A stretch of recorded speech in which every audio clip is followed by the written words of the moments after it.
de radio au Burkina.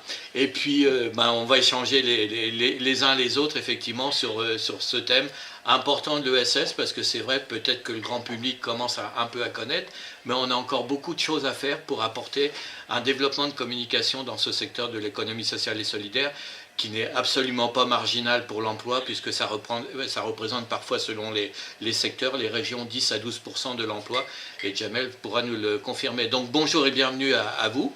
Et puis, première petite question, Jamel, c'est peut-être de nous faire cette petite piqûre de rappel de l'économie sociale et solidaire. Quelque chose que tu connais bien parce que tu en es le responsable depuis de nombreuses années, et maintenant avec cette responsabilité de directeur au niveau de la région Grand Est. Donc bonjour et bienvenue Jamel. Bonjour. Petite piqûre de rappel, oui, l'économie sociale et solidaire qui devient de plus en plus populaire, connue, qu'est-ce que c'est? C'est tout simplement des hommes et des femmes qui décident de conduire des projets dans lesquels on développe une économie particulière, mais une économie au service de l'homme, au service des territoires. Donc l'idée de l'économie sociale et solidaire, c'est systématiquement la même chose, c'est des femmes et des hommes qui s'associent collectivement pour répondre à des besoins qui sont les leurs, des besoins de leur territoire, qui peuvent parfois rencontrer des situations qu'ils trouvent insupportables parfois, ou en tout cas souhaitent améliorer les choses et se disent je vais créer une entreprise de l'économie sociale et solidaire, nous allons créer plutôt collectivement une entreprise de l'économie sociale et solidaire pour pouvoir répondre et faire face à cette situation. Alors après, ça peut être une coopérative, ça peut être une association, une mutuelle, on trouve plusieurs formes dans l'économie sociale et solidaire. On connaît tous des entreprises de l'économie sociale et solidaire, même si l'appellation n'est pas nécessairement toujours connue de tous. On a tous une association qui fait du service à la personne dans son village, on a tous une coopérative qui va permettre à des enfants de déjeuner par exemple le midi, on a des structures d'insertion par l'activité économique, on va en parler, qui s'attachent à réinsérer des personnes en situation difficile. On a également des entreprises dans le domaine du handicap qui permettent à des personnes qui sont en situation de handicap de ne pas être exclues et de pouvoir s'insérer complètement dans la société. On a affaire à des activités économiques, ce sont des structures qui produisent des repas, qui produisent parfois, on le verra avec des projets tout à fait intéressants, des services, avec un objet tout à fait particulier qui n'est pas de gagner de l'argent pour gagner de l'argent. L'argent est un moyen, l'objectif c'est bien de répondre à un besoin qui est collectif ou aux besoins du territoire. Alors association, coopérative, tu as parlé, mutuelle bien sûr, mais également les fondations. Alors je ne sais pas si dans notre région Grand Est, nous avons aussi des fondations probablement. Ouais. Effectivement, qui ne représentent pas forcément en effectif et en nombre la grosse partie de l'économie sociale et solidaire, mais on a aussi effectivement des fondations qui sont peut-être présentes à l'échelle du Grand Est en Alsace, mais c'est plutôt historique.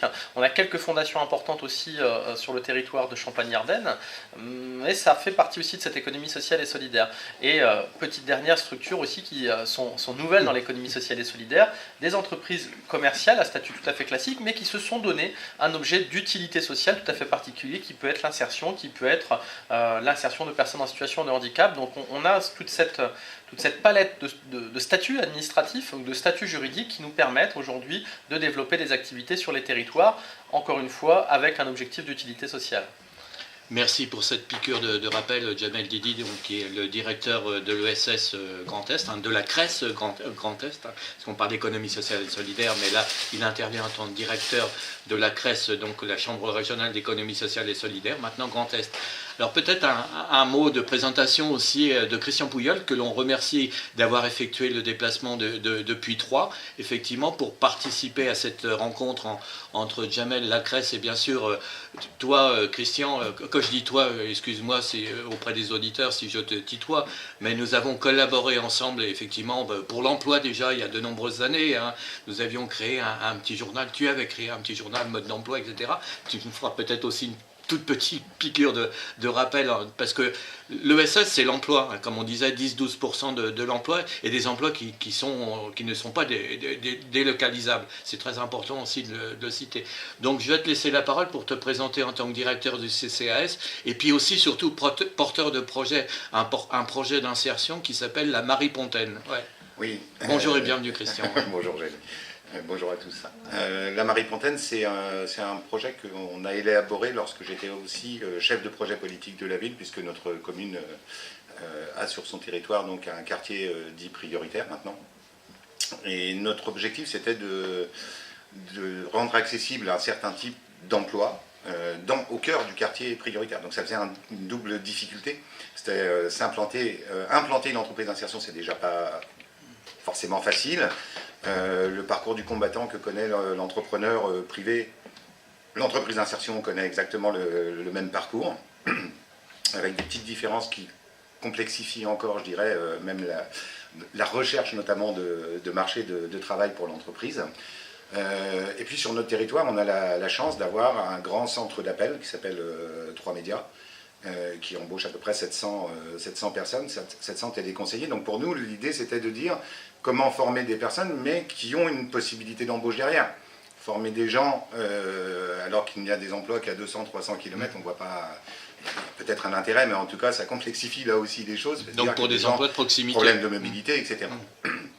Ayant cette chance-là, on s'est dit, on va essayer de créer une entreprise d'insertion en micro-centre d'appel. On formera les gens et ils pourront de fait trouver un emploi à 200 mètres, 300 mètres de chez eux, puisque 3 Médias est implanté à 300 mètres du quartier prioritaire. On s'est heurté à une première difficulté. C'est dans l'esprit presque même des collectivités, des partenaires des entreprises d'insertion. L'entreprise d'insertion, historiquement, c'est pousser la tondeuse, tailler les haies, voilà, ou dans les travaux de bâtiments, etc. Quand on est arrivé avec ce type de projet, on est oula, du centre d'appel, mais attendez, c'est pas le public. On avait aussi cette image d'un public en insertion de niveau 5, comme on l'appelle, donc de très bas niveau de qualification. Or, pour un centre d'appel, si on veut des clients, il faut quand même à minima une bonne expression orale, écrite, puisque de plus en plus le téléconseiller va être amené à être en direct sur un site internet pour répondre par écrit aux personnes. On le voit tous quand on navigue sur internet sur un site marchand, on a de suite un petit pop-up qui s'ouvre avec est-ce que je suis à votre service, je peux faire quelque chose pour vous. On tend vers ça et il faut qu'on anticipe aussi sur cette faculté du téléconseiller, non plus que de s'exprimer mais aussi de savoir écrire. Donc quand on est arrivé avec ça, c'était déjà un peu oh là là, mais est-ce que c'est vraiment le public de l'insertion? À force d'explications, les gens se sont dit oui, en fait, ça peut être aussi intéressant, mais on le voit aujourd'hui, on avait déjà, parce que nous, notre projet date déjà depuis 3 ans. Et depuis 3 ans, il y a une évolution. Enfin, moi, je la sens comme ça. Jamel, vous l'avez peut-être senti aussi, vous. On commence à entendre ce discours au plus haut niveau. Où on dit, mais il faut tendre vers d'autres métiers, l'informatique, etc. Et on commence à aller vers ce type de métier. Donc nous, voilà, on a créé cette structure. Aujourd'hui, elle est opérationnelle. Et notre difficulté aujourd'hui, c'est pour ça que je parlais de complexité encore pire que pour une entreprise traditionnelle, c'est que dans le milieu, on est entreprise. On est association, mais entreprise d'insertion, ce qui veut dire qu'on a des aides pour l'encadrement, pour la formation, l'accompagnement social et professionnel des personnes qu'on recrute, mais pour autant, il reste une partie à la charge de l'entreprise. Donc ça veut dire qu'on est obligé d'aller chercher des marchés qui rapportent de l'argent pour pouvoir payer nos salariés. C'est peut-être la différence, si je peux me permettre, avec le chantier d'insertion, où les personnes sont entièrement prises en charge par l'État. L'entreprise d'insertion, elle, doit donc faire du bénéfice quelque part. Alors quand on va voir une entreprise classique, pour la démarcher, on dit « oulala, c'est de l'insertion, ça marche moins bien qu'une entreprise traditionnelle. » Ah bon? Et puis quand on va voir un service public, une collectivité territoriale, voire les services de l'État, on dit « ah oui, mais ils viennent chercher des subventions. » Non. Donc on a cette double difficulté à passer en disant « non, on est entreprise, donc vous pouvez nous donner des marchés, ce qu'on fait de manière sérieuse, on tient à la qualité, puisqu'en tant qu'entreprise, on a cette obligation de qualité. Notre accompagnement à côté ne vient pas perturber la qualité de service qu'on va rendre sur le marché qu'on nous aura attribué. Et de l'autre côté, c'est de dire, mais on en reparlera peut-être tout à l'heure, oui, les marchés publics aussi ont évolué. Dire qu'il y a 1 an et demi, encore, les marchés étaient réservés aux ESAT, aux centres d'aide par le travail, etc. Depuis 1 an et demi, ces marchés peuvent être réservés aussi aux entreprises d'insertion. Pour ma part, alors je vais le dire sur tout le territoire, parce qu'on n'est pas venu pour polémiquer, mais je n'en ai pas vu encore de marché réservé. À aucun moment, ou des collègues d'entreprises d'insertion n'ont été contactés en disant, par une collectivité quelle qu'elle soit, en disant on a un marché réservé, est-ce que vous pouvez y répondre, etc. Alors je pense qu'on a encore beaucoup de choses à mettre en œuvre pour à la fois diversifier les entreprises d'insertion, puis aussi pour donner cette connotation d'entreprise, mais qu'on peut aussi favoriser non pas par le biais de subventions, mais grâce au travail qu'ils produisent. Alors c'est un souhait qui est exprimé par Christian Pouyol, et je ne sais pas, Jamel Didi, en tant que directeur de la CRES Grand Est, quelle est la réponse que tu peux apporter sur ce souhait proposé, suggéré par Christian Pouyol? Sur les deux points, d'abord, revenir sur effectivement l'originalité de l'activité. C'est vrai que particulièrement dans les entreprises d'insertion et dans l'insertion par l'activité économique, ce qu'on appelle l'insertion par l'activité économique, on a eu cette forte évolution, et à mon avis qui est extrêmement intéressante ces dernières années. Effectivement, on avait plutôt l'habitude des espaces verts, petit bricolage, seconde œuvre du bâtiment, des choses de ce type-là. On a une forte originalité, une forme d'innovation vraiment dans ces entreprises qui se sont diversifiées. Aujourd'hui, on a par exemple des traiteurs bio dans le domaine de l'insertion par l'activité économique. On a des personnes qui font du maraîchage biologique par exemple, avec les jardins de cocagne. On a des structures, on a une structure en Haute-Marne par exemple qui va développer des activités autour de combustibles issus des déchets. Vous voyez, donc on a des choses vraiment parfois même très techniques, et on a cette forte évolution dans les métiers aussi qui sont dans l'insertion par l'activité économique, et le centre d'appel, c'est complètement ça, c'est comment on adapte une activité aux besoins que l'on voit sur le territoire. Et c'est vrai que moi, ce qui m'avait vraiment plu, je dirais, dans ce projet de la Marie-Pontaine, c'était ça, c'était le constat qui était fait sur le territoire, cette idée que ce dont ont besoin les jeunes avant tout, c'est de travailler leur expression écrite, leur expression orale, parce qu'aujourd'hui, quand on va chercher un emploi, c'est quand même la clé, oui. Même si on demande aussi des compétences, c'est quand même la clé. Et je trouvais que vraiment, on avait bien identifié les besoins en fait du territoire. Donc, de ce point de vue-là, voilà, cette évolution, elle est réelle. On est sur des activités économiques, donc le tout n'est pas d'avoir de bonnes intentions et de vouloir absolument faire le bien, je dirais. Il faut aussi après faire vivre les structures, et ça nécessite effectivement de développer du chiffre d'affaires, puisque pour vous donner un chiffre, c'est à peu près sur une structure de ce type-là, c'est à peu près 80% du budget qui doit relever de chiffre d'affaires lié aux ventes. Donc on est vraiment dans une entreprise, c'est un vrai défi pour ces entrepreneurs, on a bien affaire à ces entrepreneurs, de développer ce chiffre d'affaires. Alors ça peut être effectivement avec des partenariats privés, mais ça peut être aussi des marchés publics, et notamment les marchés réservés, qui sont, c'est vrai, une nouveauté. Et là, je rejoins en fait cet appel, à cette ouverture des collectivités au marché réservé, c'est-à-dire se dire, quand on lance un marché public, on se dit, on va réserver une part ou ce marché public à une structure qui a un projet d'utilité sociale ou d'insertion par l'activité économique sur le territoire. Alors c'est nouveau, c'est vrai, les administrations ont parfois, il faut le dire aussi, un fonctionnement un peu lourd.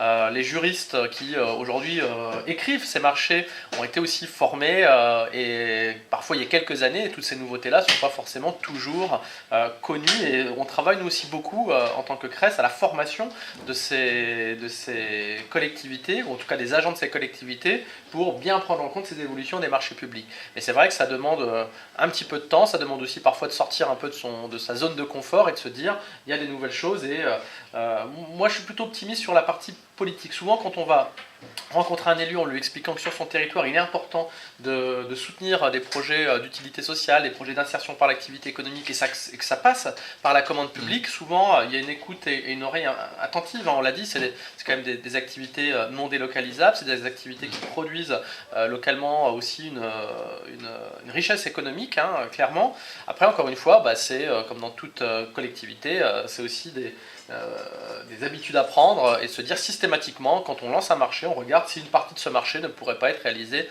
par une structure d'insertion par l'activité économique. Oui, Christian, ces réponses, ces commentaires de Jamel Didi, oui, directeur de la CRES Grand Est. C'est vrai qu'on continue à travailler dans ce sens-là après, mais j'en doute pas. Oui. Simplement, juste une chose, c'est qu'on a quand même un double intérêt. On a l'intérêt que vient de rappeler Jamel, mais on a aussi, la région est compétente en matière de formation et d'insertion. Ça veut dire, on ne voit pas comment quel frein il pourrait y avoir. Au contraire, ça ne peut que provoquer un élan. Pareil pour le conseil départemental, qui a une grosse charge, c'est le RSA. Et le RSA, quand nous on embauche quelqu'un qui est au RSA, c'est une charge en moins. Donc ça paraît tellement logique, je dirais, peut-être dit comme ça, qu'effectivement il y ait des marchés réservés pour ces structures d'insertion. Complètement. Avant d'effectuer une petite respiration musicale, une courte respiration musicale, Farida, tu découvres un peu l'univers de l'économie sociale et solidaire. Je ne sais pas si dans ton pays, au Burkina Faso, on parle d'économie sociale. On t'a fait découvrir aussi une structure qui est l'UDES. Il y a quelques semaines maintenant, l'UDES est l'Union des employeurs de l'économie sociale. On t'a emmené aussi à une réunion Grand Est qui n'était pas à Strasbourg, mais à Nancy.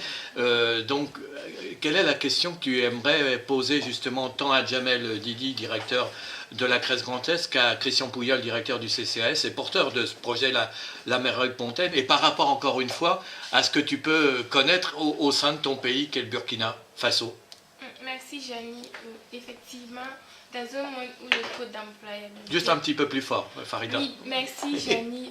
Dans un monde où le taux d'employabilité est de moins en moins élevé, et on remarque que les jeunes ont du mal à se faire une place dans la société.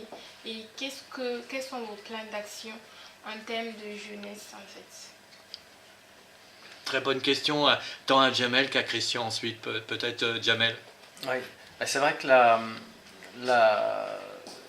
aujourd'hui, alors non seulement, alors il y a l'insertion des personnes et des jeunes, effectivement, je pense qu'il est au cœur du projet de la Méroïde-Pontaine, on l'a dit, sur un quartier politique de la ville, en tout cas le projet est né là, et on a plutôt une population jeune, donc c'est aussi, je l'évoquais tout à l'heure, l'idée de donner des clés en fait à ces jeunes pour développer ces projets. C'est des choses que l'on retrouve aussi dans d'autres projets, cette question de la jeunesse, même si elle n'est pas unique, elle est extrêmement prise au sérieux. Et puis aussi, il faut le dire, on a des jeunes qui peuvent être en recherche d'emploi, mais on a aussi des jeunes qui peuvent s'engager dans ces projets. On a aujourd'hui des jeunes qui parfois se disent aussi, moi je cherche à donner un sens à mon engagement, un sens à mon travail, et qui se disent finalement travailler dans une structure de l'économie sociale et solidaire qui vise à réinsérer des personnes, qui vise à travailler dans le champ du handicap, qui vise à finalement avoir un projet d'utilité sociale, ça m'intéresse peut-être davantage que simplement avoir un job tout à fait classique où je fais mes 8 heures et puis je m'en vais. Voilà. Donc nous on essaye aussi beaucoup de travailler non seulement sur l'employabilité des jeunes à travers les projets que l'on développe, mais aussi au-delà de ça, de l'engagement des jeunes, je pense qu'il est important, en se disant finalement on a aussi affaire à des citoyens. Parce que si on développe tous ces projets-là, bien sûr, derrière il y a cette idée d'employabilité et l'idée de permettre à ces jeunes de trouver un salaire et de pouvoir vivre de leur travail, tout simplement, parce que l'objectif, je reviens sur un peu l'idée de l'insertion par l'activité économique, c'est de faire en sorte d'outiller au mieux ces jeunes ou ces moins jeunes parfois, mais de les outiller au mieux en termes de formation, de compétences, pour qu'ils puissent sortir à terme. C'est pas de les garder dans la structure, c'est de les outiller pour qu'ils puissent sortir. Donc notre objectif, c'est de faire ça, qu'ils puissent être le plus outillés possible et le plus compétents possible pour sortir, mais en même temps de leur donner aussi des clés pour être citoyens et pour comprendre leur environnement et s'engager. D'accord. Donc très bonne question, mais très bonne réponse, complétée par Christian Pouyol, directeur du alors, CCAS, moi, porteur du projet. Parce que la Méroïde-Pontaine, alors c'est vrai, tu as raison, c'est un quartier prioritaire et jeune, j'allais dire presque par définition. Pour autant, on a aussi beaucoup de bénéficiaires du RSA, notamment des personnes qui ont plus de 50 ans. Il faut quand même rappeler qu'aujourd'hui, sur des parcours chaotiques, les gens vont aller bosser jusqu'à 67. Donc ça veut dire à 50 ans qui ont perdu leur emploi. Et le téléconseiller aussi une possibilité de travail pour ces gens-là.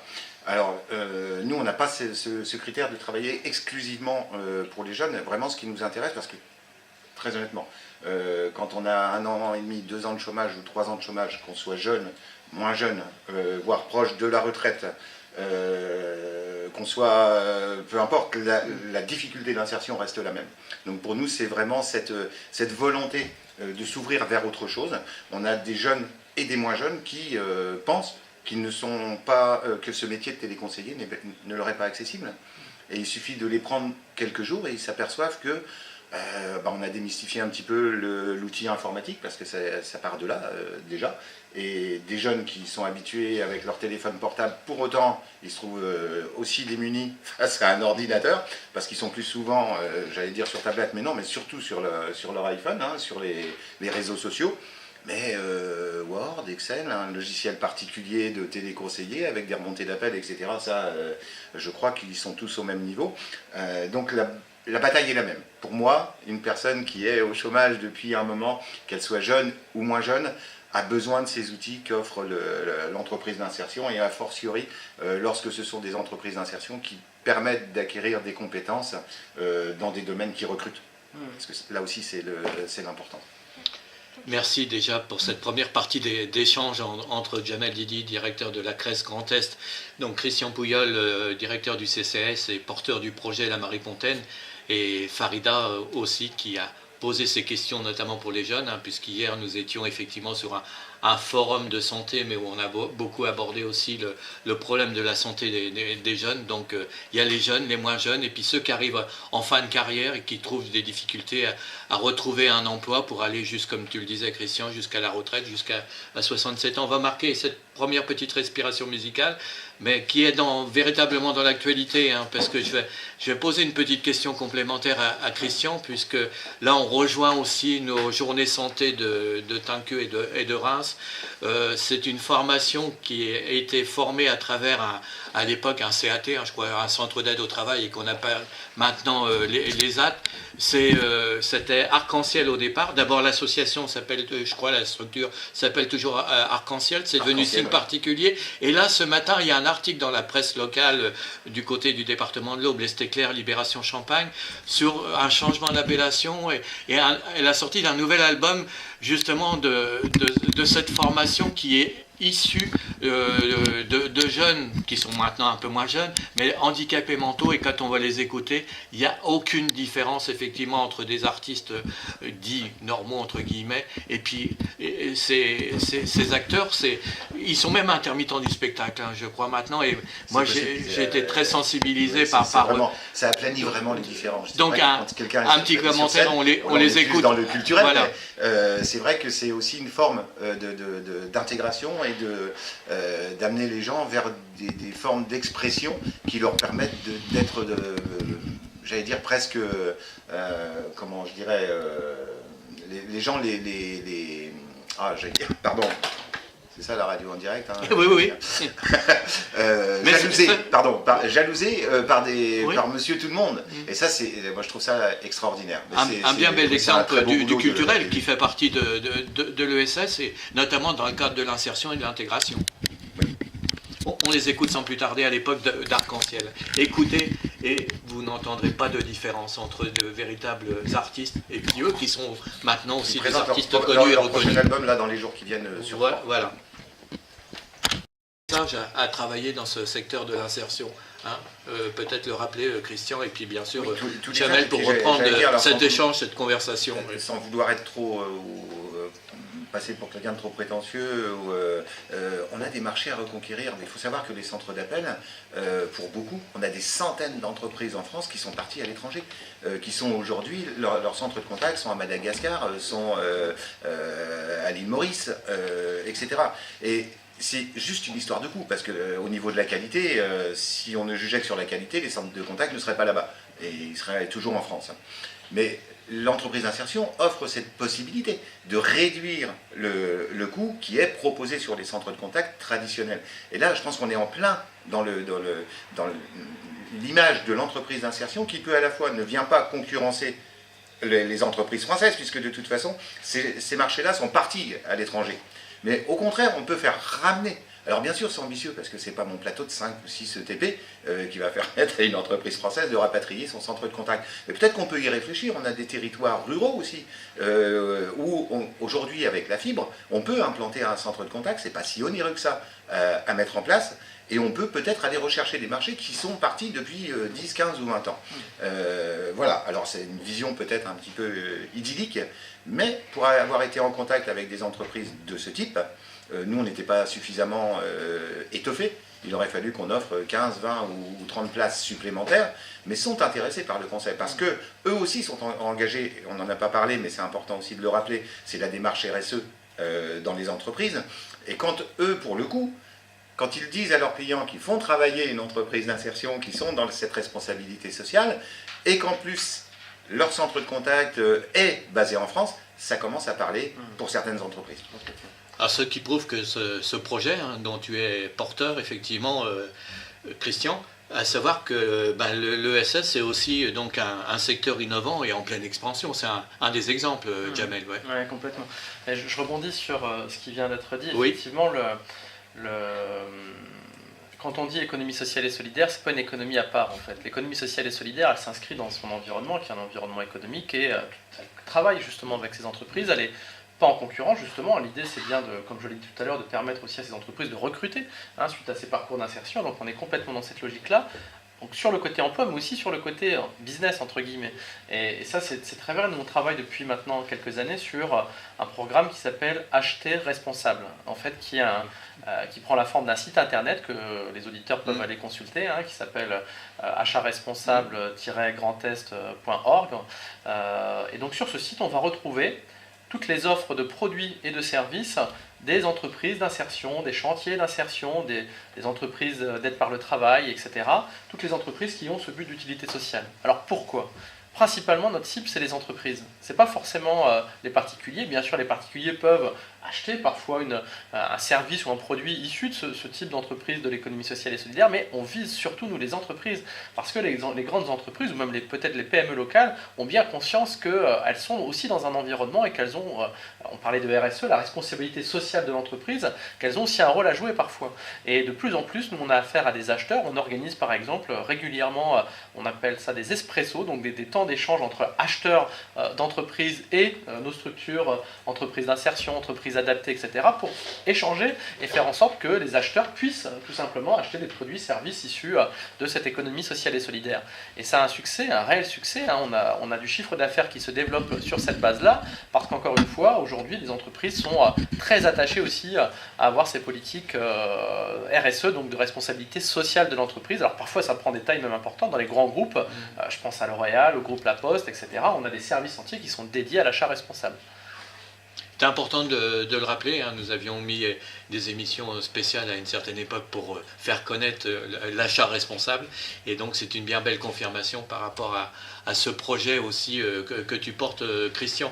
Une petite question, Farida, à chaque fois je surprends Farida à lui faire poser des questions sur ce qui vient d'être dit au début de cette seconde partie de cette émission consacrée à l'économie sociale et solidaire et ces petites entreprises. Je ne sais pas, au Burkina aussi, est-ce qu'il y a des entreprises comme ça dédiées à l'économie sociale, ou c'est quelque chose qui risque de se développer à l'avenir également? Évidemment, il y a quand même pas mal d'entreprises au Burkina, et il y a aussi une chambre de commerce qui coiffe en fait toutes ces entreprises-là. Il y a des entreprises qui sont plus tournées vers l'entrepreneuriat féminin et aussi l'entrepreneuriat des jeunes, et aussi des fonds de soutien qui œuvrent pour accompagner les jeunes dans la réalisation de leurs projets d'avenir. C'est bien de savoir aussi justement ce qui se développe dans ces pays, notamment d'Afrique de l'Ouest, voire du Sahel, pour l'exemple que vient de citer effectivement Farida. Qu'en pensez-vous, Christian et Jamel aussi? Juste parce que des fois on a tendance à vouloir donner des leçons dans certains pays, et on s'aperçoit que effectivement quand on a ce type de retour, on dit on a peut-être des choses à prendre nous aussi chez eux, et il faudrait peut-être qu'on en prenne conscience. Ouais. Non, il y a des choses extrêmement intéressantes qui se passent. Moi, on travaille aussi, on fait beaucoup de choses, mais on travaille aussi sur la notion de commerce équitable. Oui. Là où on est aussi sur de l'achat responsable, mais de l'achat responsable plutôt à l'international. Et notamment avec les acteurs du commerce équitable du territoire. Et donc on a l'habitude d'échanger, notamment au Burkina, on voit que l'entrepreneuriat collectif, on parlait de l'entrepreneuriat féminin, s'appuie beaucoup sur le monde coopératif. Souvent, parce pourquoi on s'associe, pourquoi on crée une coopérative, pourquoi on crée une association? C'est parce que tout simplement, c'est tout bête, on n'a pas forcément les moyens les uns et les autres d'acheter la machine qui va permettre de transformer son matière première, le moyen de faire massifier en fait, et avoir suffisamment pour pouvoir aller négocier ce que l'on a produit. Et là, la coopérative joue tout son rôle. Et au Burkina, on a le développement de coopératives, notamment de coopératives de femmes, qui permettent justement de mutualiser, d'acheter du matériel en commun, d'être plus forts ensemble, puisque l'économie sociale et solidaire, c'est avant tout ça, c'est comment s'associer pour être aussi plus fort ensemble. Généralement, ce type de projets, on a toujours affaire à des projets collectifs, donc des gens qui s'associent pour répondre à ces besoins. Bien belle réponse, Farida. Ouais. Donc on reprend effectivement la conversation, l'échange entre Jamel Didi, directeur de la Crèce Grand Est, et Christian Pouyol, donc est directeur du CCAS, mais surtout ce matin qui vient parler de son porteur, en tant que porteur de projet, justement de ce projet d'insertion et toutes ces possibilités de développement innovant, hein, en pleine expansion. Donc revenons un peu sur la suite de ce projet et surtout sur l'éventuelle concrétisation. Pardon. Ouais. En fait, moi, mais je te remercie de m'avoir invité parce que pour nous, on est maintenant, c'est plus qu'un projet, je veux dire, il est concret. Le centre de contact est mis en place. Maintenant, est-ce que nous avons fait une erreur en minimisant? C'est-à-dire, nous, une entreprise d'insertion, comme on l'a dit tout à l'heure, il faut qu'elle dégage de l'argent, qu'elle aille chercher vraiment qu'elle produise quelque chose pour payer ses salariés. Alors, on est parti sur 5 à 6 ETP, sauf que 5 à 6 ETP, les aides de l'État, ne permettent pas de faire vivre une structure, de payer la direction, de payer les encadrants sociaux, professionnels, etc.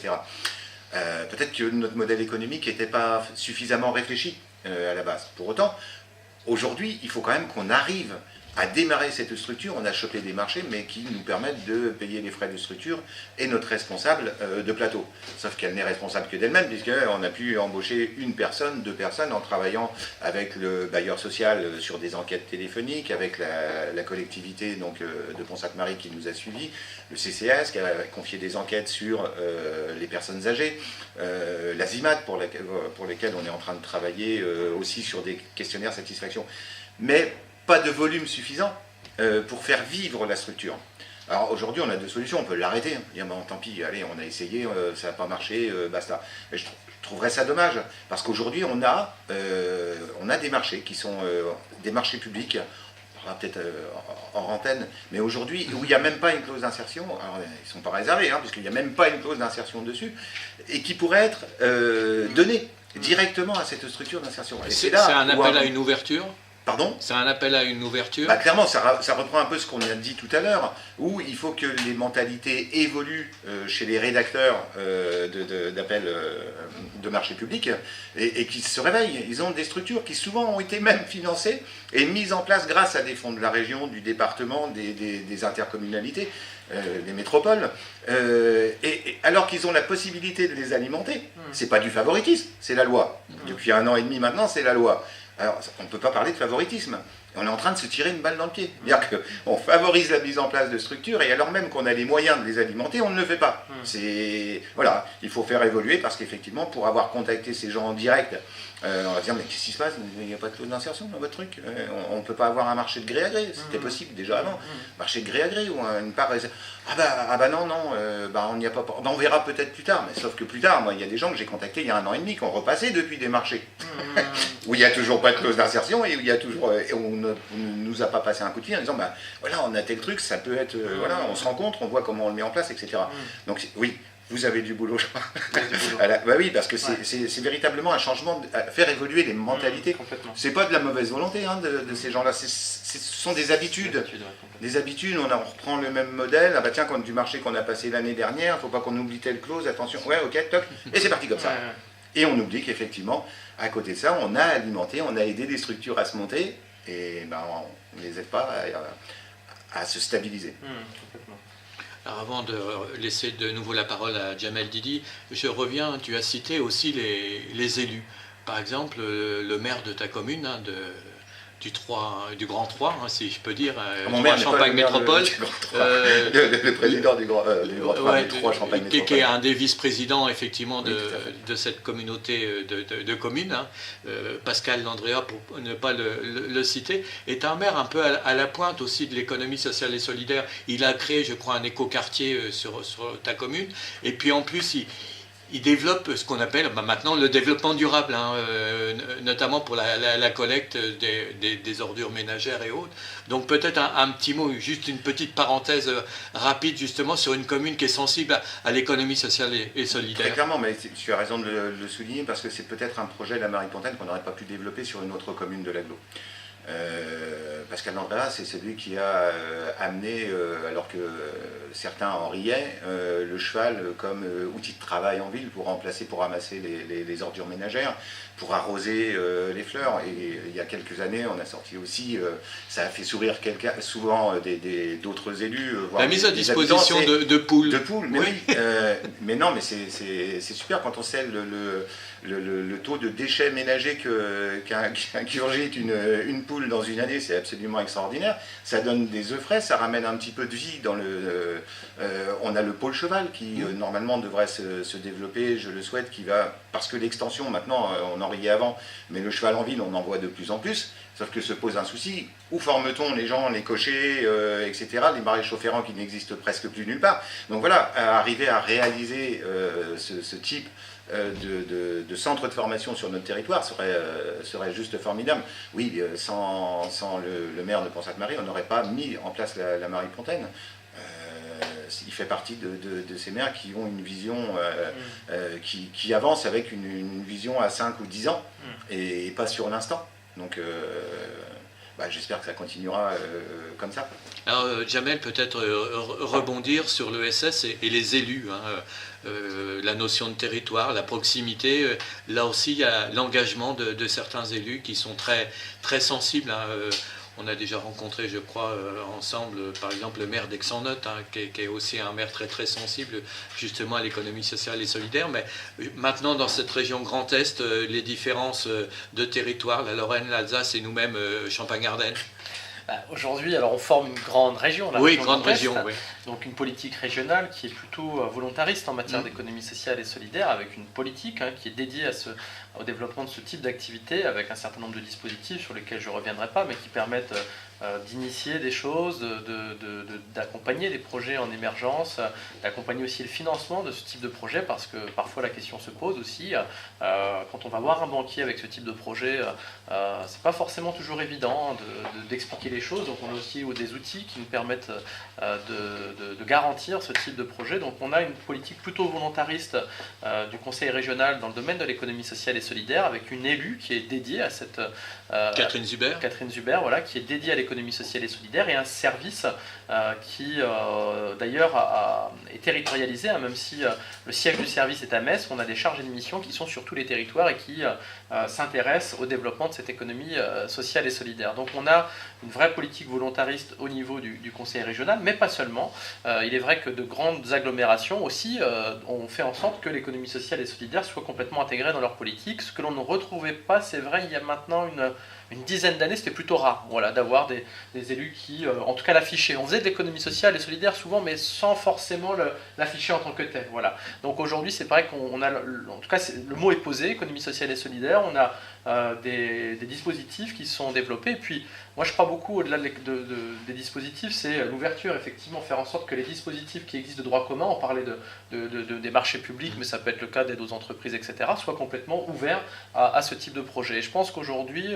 mais c'est l'élu, finalement, il est que le reflet de la société. On a une envie finalement d'avoir une économie qui ne soit pas uniquement tournée vers la recherche du profit et la rentabilité à tout prix. On se dit que l'économie, ça peut servir aussi à autre chose, et ça peut servir notamment à développer nos territoires. Christian ?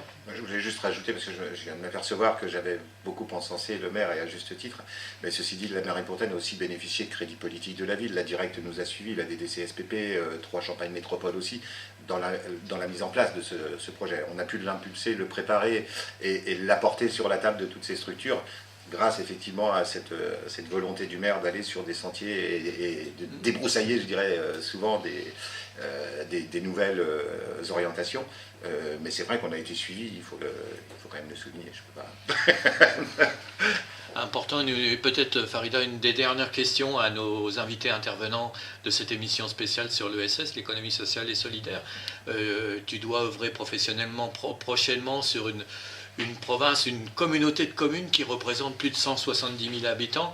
Justement, quel va être un peu ton parcours, ton projet de parcours justement sur ce que tu as pu entendre ce matin ici sur l'économie sociale et solidaire, comment ça va se passer avec le secteur, il y a des coopératives aussi justement au Burkina, et dans ce secteur où tu vas être, c'est Boudry, hein, c'est une grosse communauté de communes finalement, ouais. Effectivement, il y a... Un peu plus fort, merci. Effectivement, de mon retour, c'est vrai qu'il y a pas mal de points que je pourrais en fait développer à Boudry concernant par exemple des émissions de sensibilisation, concernant l'entrepreneuriat des femmes qui n'est pas surtout développé dans cette commune-là. C'est surtout une commune, je dirais, qui n'a pas une certaine vue sur l'entrepreneuriat, et je pourrais faire pas mal de sensibilisation concernant évidemment ces actions féministes. Et aussi il y a aussi des... C'est une militante qui parle là? Pardon? C'est une militante féministe qui parle, Farida? Oui. Oui. Et il y a aussi des coopératives qui seront notamment développées là-bas, particulièrement les potagers, la maraîchiculture, et qui aussi a une place importante parce que en saison pluvieuse, il y a les femmes aussi, elles s'occupent à cultiver les jardins pour récolter des semences, des cultures, afin de pouvoir vendre, pour pouvoir subvenir à leurs besoins. Et je pourrais aussi développer des émissions dans ce sens-là et les encourager. Merci, un bien bel exemple aussi hein, de cette coopération France-Afrique et notamment entre nous. Merci beaucoup. Peut-être un petit commentaire sur ce que Farida vient de dire, Christian, Jamel, avant de conclure. Je trouve qu'il y a apparemment beaucoup de travail à faire sur la condition des femmes, là où vous retournez, et peut-être que vous allez axer plus là-dessus, et moi je vous y encourage. Et puis si un jour vous faites une émission, si vous voulez, je pense que Jamel ne dira pas le contraire, on viendra à votre radio avec plaisir. Nous réalisons déjà des émissions en commun entre Tinqueux et Boudry, hein, donc il y a 1 heure de décalage, donc c'est très peu, et on réalise ces émissions en commun. Jamel, peut-être aussi un petit commentaire. Oui, alors tout à fait partant pour une émission, alors par contre à distance, je ne serai pas sur place, mais c'est vrai que bon, au-delà de la blague, c'est vrai que c'est important de faire connaître, et la radio et la communication de manière générale, c'est extrêmement important. Tout à l'heure on disait que les petits projets n'avaient pas forcément ambition à changer les choses. Moi je crois le contraire en fait, c'est que en faisant du lien, parce que c'est inspirant aussi hein, ces initiatives là, et l'inspiration ça passe aussi par les ondes, ça passe aussi par la communication, et je pense que c'est extrêmement important de communiquer et de faire savoir en fait ce qui se fait, et de pouvoir prendre des exemples. Merci, et nous y sommes sensibles, hein, les radios locales associatives, puisqu'on est les partenaires privilégiés de l'ESS depuis toujours, hein, depuis que nous existons. Donc un bien beau commentaire du directeur de la CRES Grand Est. Là aussi, la communication, Christian, tu connais bien. Tout à l'heure, en présentation, tu as dit effectivement un petit peu ton parcours, et c'est vrai que c'est quelque chose pour laquelle tu es très sensible, la communication. Ouais. Oui, bien sûr, on s'est rencontrés, Jani, grâce à la radio, à Troyes, où on a fait des émissions ensemble. J'avais sorti un petit magazine qui s'appelait Mode d'emploi à l'époque, dans les années 90-95, parce que là aussi, on était dans les prémices, hein, où on disait, ouais, on peut communiquer avec un Chinois, ouais, sauf qu'à 5 km, on ne savait pas ce qu'on faisait dans un petit local à côté. Donc ça a malgré tout pas tant évolué que ça aujourd'hui, et on le voit bien dans notre rencontre, parce qu'on s'est rencontrés déjà professionnellement, mais on voit qu'on a échangé, enfin pour moi ça a été riche cette émission-là, et qu'on s'est appris mutuellement peut-être des choses, et surtout on a fait passer le message de ces incompréhensions, donc c'est grâce à la radio, encore une fois, et les radios locales au début, hein, c'était un épiphénomène, c'était des barjots, hein, on est d'accord, Jani qui se mettait dans un appartement, et puis regarde où t'en es aujourd'hui. Aujourd'hui tu es devenu une radio indispensable dans le secteur de l'ESS, mais dans bien d'autres domaines, et on s'aperçoit qu'effectivement la communication elle est primordiale. Important, donc on va faire le petit tour de table de la conclusion. Il y aura encore beaucoup de choses à dire, mais j'espère que ce premier échange entre Jamel, directeur de la CRES, et toi, Christian, porteur de ce projet, la Marie-Pontaine, a permis de faire avancer un petit peu les choses, de mieux faire connaître justement ces porteurs de projets d'insertion au niveau des auditeurs mais des internautes. Peut-être aurons-nous quelques messages qui nous viendront parfois du Burkina, parce que des fois ils écoutent quand on diffuse sur Internet et qu'on n'a pas de soucis techniques, parfois on a comme ça un petit message qui nous vient du Burkina, donc pourquoi pas. Voilà, donc... En conclusion, Christian, avant que Jamel nous rejoigne, parce que c'est vrai qu'il est très très sollicité en tant que directeur, et moi je lui poserai une petite question sur effectivement la création aussi d'une structure de mise en avant de l'ESS dans le département d'Aube prochainement, et ça aura lieu je crois à la Chapelle Saint-Luc. Oui, alors c'est donc important de pouvoir aussi développer justement l'ESS et ce pôle de rencontre de l'économie sociale. Oui, l'idée du pôle au bois, c'est des acteurs tout simplement de l'économie sociale et solidaire de l'Aube qui se disent, on parlait de communication, tout simplement on ne se voit peut-être pas suffisamment pour échanger sur nos projets, sur nos pratiques, sur notre regard sur l'économie sociale et solidaire sur le territoire, et la volonté, et je pense que c'est aussi une volonté régionale, de favoriser ce qu'on a appelé les pôles d'animation de l'économie sociale et solidaire, qui ont vocation à assurer ces rassemblements et à faire en sorte de provoquer la rencontre entre acteurs de l'économie sociale et solidaire à l'échelle du territoire. Et effectivement, on a prochainement l'ouverture d'un pôle d'animation de l'économie sociale et solidaire sur le territoire au bois. C'est important de le rappeler ou de le faire connaître. Merci Jamel. Là aussi, ce petit mot de fin, ou le souhait ou les souhaits exprimés, Christian Pouilleul. Je pense que ça a été pour moi très, très constructif, et au-delà de la Marie-Pontaine, de ma petite personne, je pense que si on peut faire évoluer des choses, notamment sur les marchés, etc., pour l'ensemble des entreprises d'insertion et de l'économie sociale et solidaire, on aura fait un grand pas. Je pense que c'est vraiment cette prise de conscience, donc je ne doute pas que Jamel le fasse remonter le plus possible. Maintenant, il y a un gros boulot pour que ce soit entendu et que ce soit après mis en œuvre. Donc voilà, je pense qu'on a véritablement, dans le champ de l'économie sociale et solidaire, dans le domaine de l'insertion, presque une obligation. Parce qu'il y a un moment donné, soit on continue à prélever des charges de plus en plus sur les entreprises traditionnelles pour alimenter les gens qui n'auront pas de boulot, soit on a cette économie qui travaille avec l'économie traditionnelle et qui s'autofinance. Et c'est là où, à un moment donné, on se dit, mais il n'y a pas besoin d'avoir fait Bac plus 12 pour comprendre ce montage. Et comme le soulignait Jamel, ce sera le mot de la fin. Bien sûr que quand on a mis la Marie-Pontaine, on s'est rapproché des entreprises traditionnelles et on a de suite signé un contrat d'engagement avec le centre de contact d'à côté qui s'est engagé à recruter les personnes une fois formées sur son propre plateau et à faire même des mini-formations dans ces locaux, et puis des passages en entreprise pour juger si la personne est apte ou pas à glisser sur son propre plateau. Donc voilà, c'est vraiment un travail, c'est plus le social contre l'économie, je sais que c'est mon cheval de bataille, rapprocher le social de l'économie, mais on y est aujourd'hui, on y est. Il faut qu'on travaille ensemble, c'est plus l'un contre l'autre. On a intérêt d'un côté comme de l'autre à travailler ensemble. Merci Christian, le petit mot de la fin aussi, Jamel. Sur cette rencontre. Sur la rencontre, encore moi je pense que l'économie sociale, de manière, c'est une économie de territoire, donc c'est extrêmement important de parler des projets, de les valoriser, et je pense que j'espère en tout cas que cette émission aura fait connaître, et à la fois aux auditeurs, mais plus largement, on a certainement aussi des élus ou des personnes qui peuvent être aussi tout à fait intéressées par cette proposition qui est faite à travers ce projet, et j'espère qu'elle fera écho en fait cette proposition, et qu'elle amènera aussi le développement de ce projet.